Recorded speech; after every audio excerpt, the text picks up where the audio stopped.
আসসালামু আলাইকুম। এই কবুতরটা যখন মারা যায় সেই সময় ভিডিও এই ভিডিওটা। তো প্রথম ভিডিও এটা পার্ট 1 এর ভিডিও।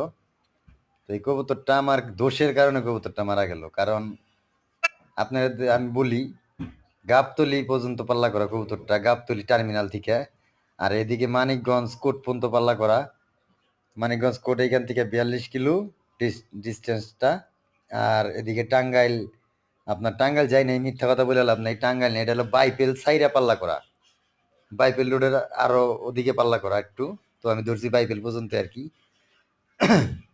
তো এই কবুতরটা মারা গেছে আমার আমার অনেক খারাপ লাগছে কবুতরটা মারা যাওয়ানে।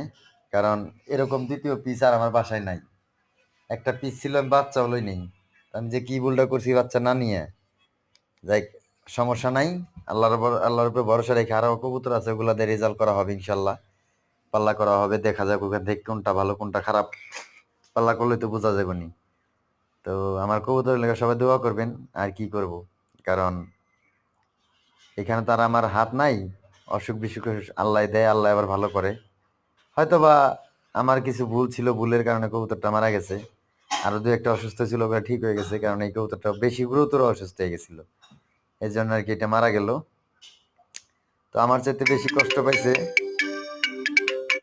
আমাদের দিদার, যার হাতে কবুতরটা দেখতেছেন, ও আমার থেকে বেশি কষ্ট পাইছে, কারণ ও আমার কবুতর সবসময় খেয়াল রাখে, কোন সময় কি হয় সব জানে ও। তো এই ওর মুখটা দেখলেই বুঝতে পারতেছেন যে ও কত কষ্ট লাগছে। তো দোয়া করবেন আমার কবুতর যেন সুস্থ থাকে। আসসালামু আলাইকুম। আর যারা কবুতর পালন তারা ভালো করে কবুতরের যত্ন রাখবেন।